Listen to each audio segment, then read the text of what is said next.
what can it mean if I don't sweat under the arms but itch when I get heated up around where the hair grows? Well, you might have, depending on the history of your use of deodorant, you might have some, a lot of women, especially with the antiperspirants, you spray all that, they have aluminum in them, and that aluminum can really get into your pores and create problems with your sweat glands. So that could be it. I would just think about your history there. But that's one I have definitely seen create that type of problem. Let's go down a little bit more.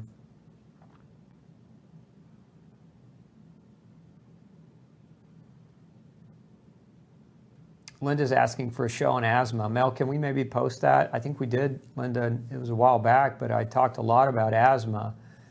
And so I just encourage you, we'll put that link up there and encourage you to go back and watch that.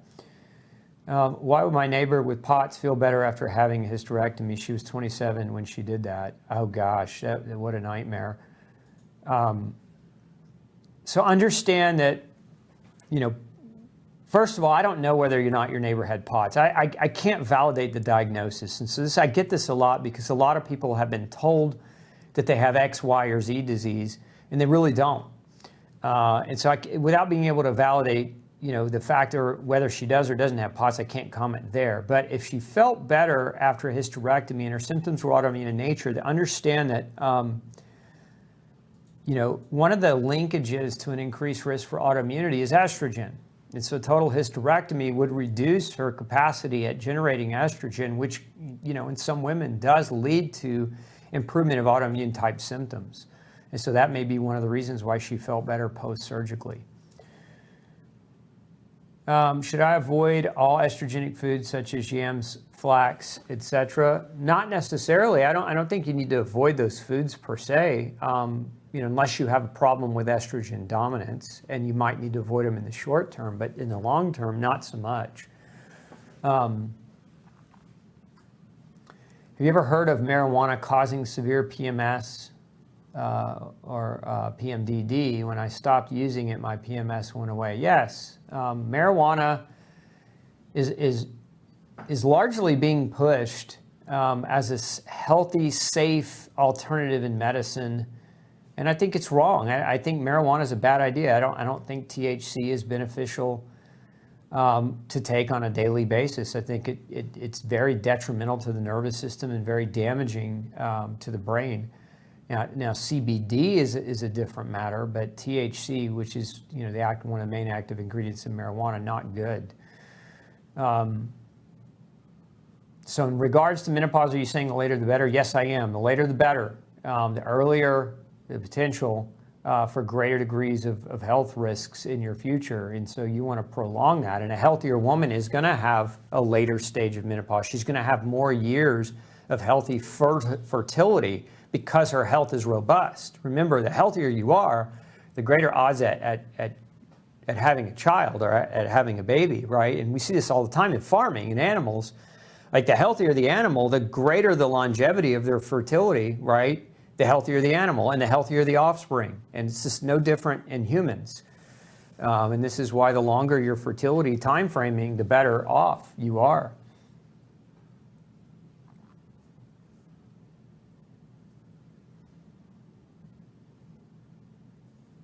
It's a lot of questions about people not sweating. I think, again, the number one factor I've seen shut down the sweating mechanism is environmental toxicity that's overloading the individual. At least clinically, that's what I've seen. So, if you're not sweating, it's very possible or plausible, and especially if you're at a menopausal age, because women today at a menopausal age grew up in what's called the lead age, where they've bioaccumulated a lot of lead from the gasoline, from paints, from toys, from plumbing. And so lead toxicity builds, and as you're going through menopause and your bone naturally starts to decline, you're slow leaching that lead that was stored in your bone over years, and then your body has to deal with that toxicity, and I've seen that oftentimes shut down the sweating mechanism.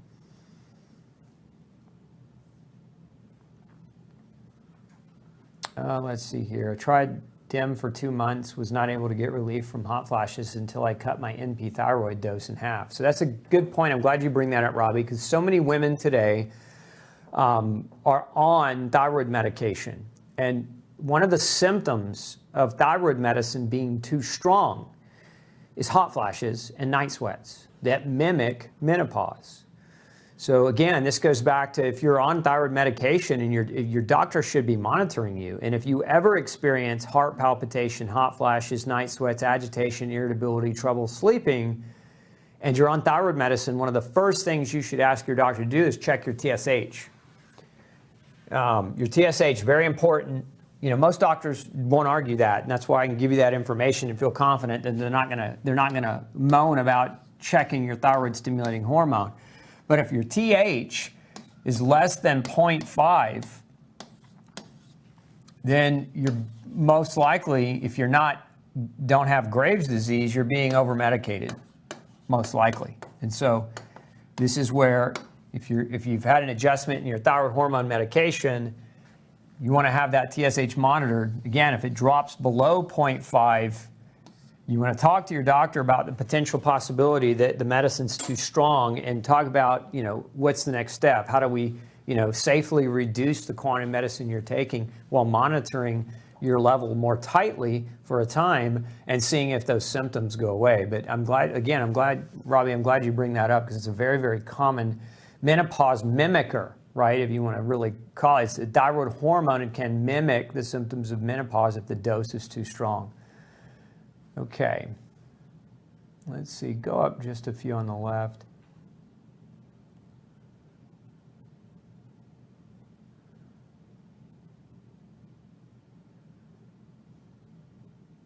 A little bit more, I wanted to finish that, right there.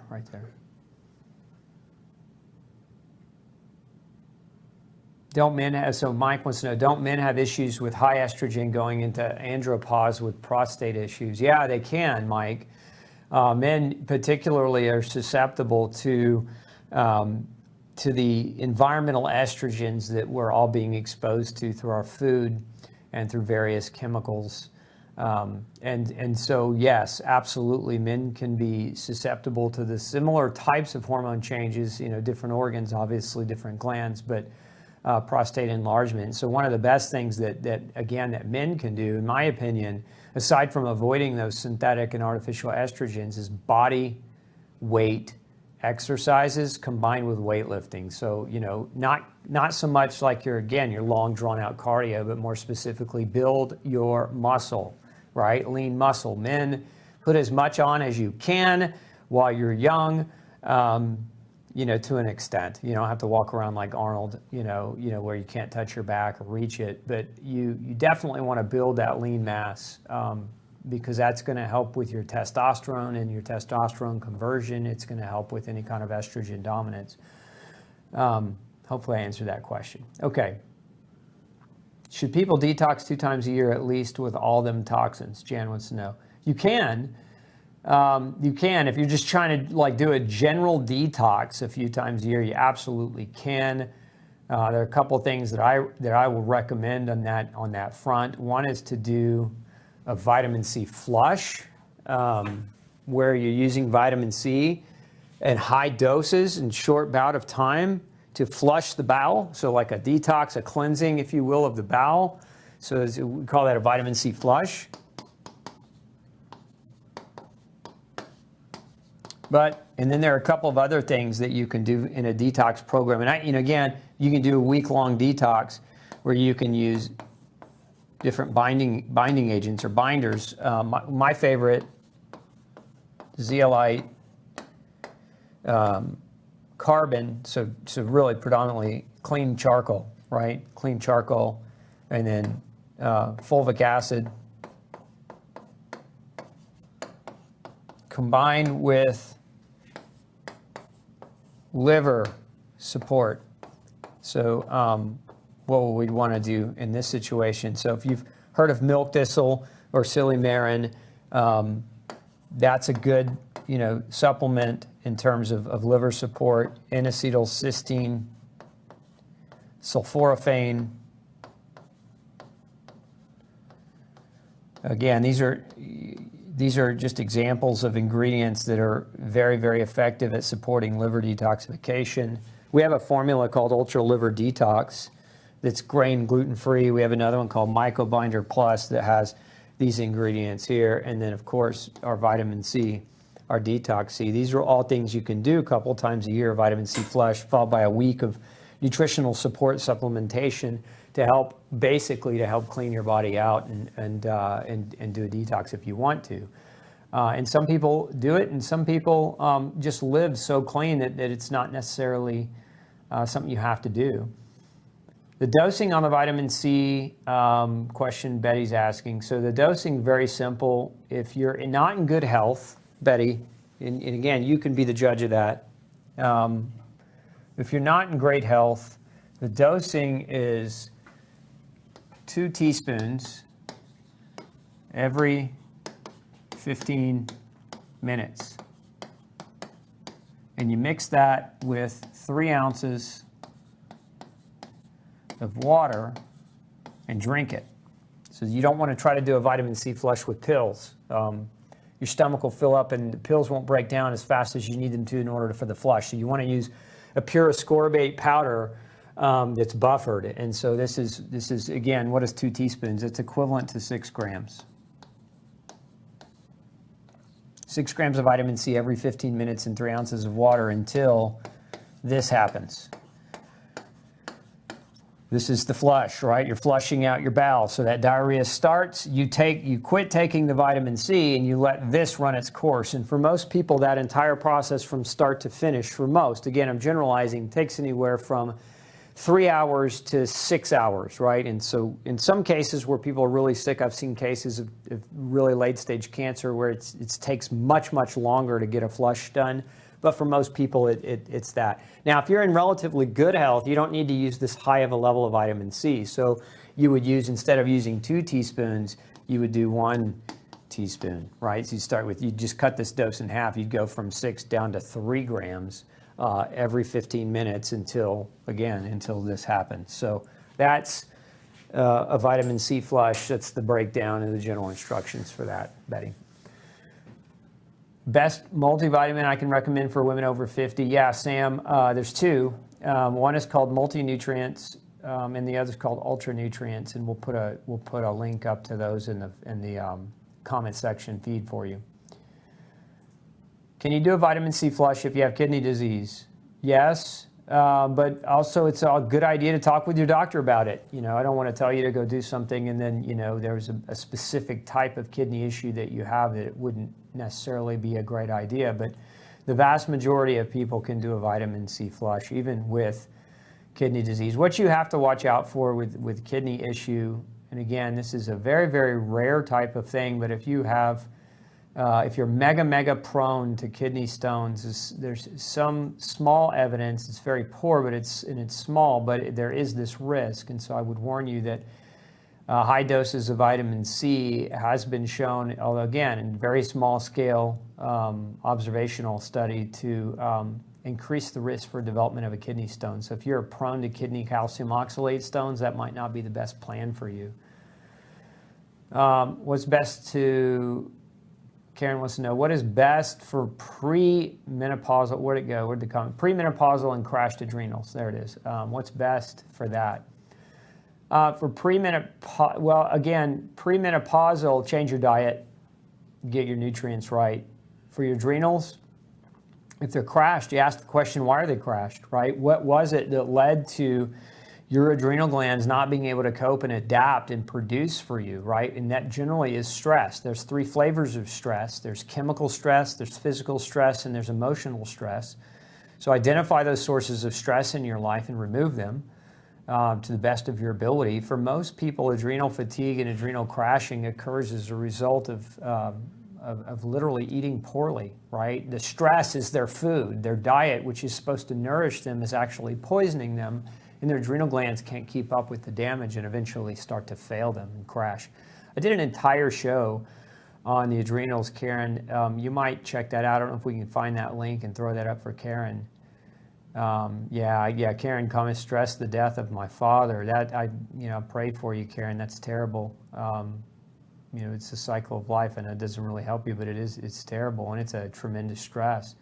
And sometimes it's just, it sounds cliche, time heals all wounds. Distance and time You never will have a sense of lack of loss, but I've lost a son, so I know this, just firsthand. You never have a sense of lack of loss when you lose somebody special in your life, but you do develop a sense of peace around the loss, and you come to perceive it in a different way as time passes. And for many people, that different perception is where they can find peace again.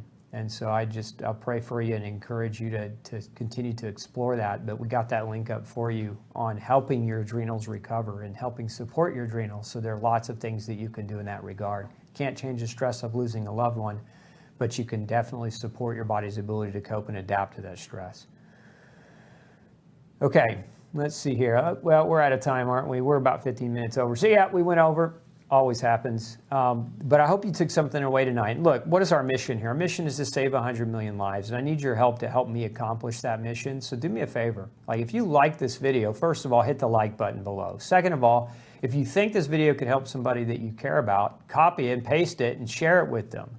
The only way we're going to hit 100 million people, the only way we're going to find 100 million and help save 100 million is with your help, right? We are the whisper that is in the process of turning into a roar. And the information like mine and doctors like me are censored on a daily basis, and the only way this information gets shared is when you share it. So I would just say pay it forward. I would ask you to pay it forward to somebody you love, somebody you care about, and even a stranger. As long as you're paying it forward, you come here on Monday nights and take away from me, and I would just hope that you're paying it forward by giving it to somebody else. So all that being said, have a fantastic evening. We'll see you next Monday evening for another episode of Pick Dr. Osborne's Brain. Take care.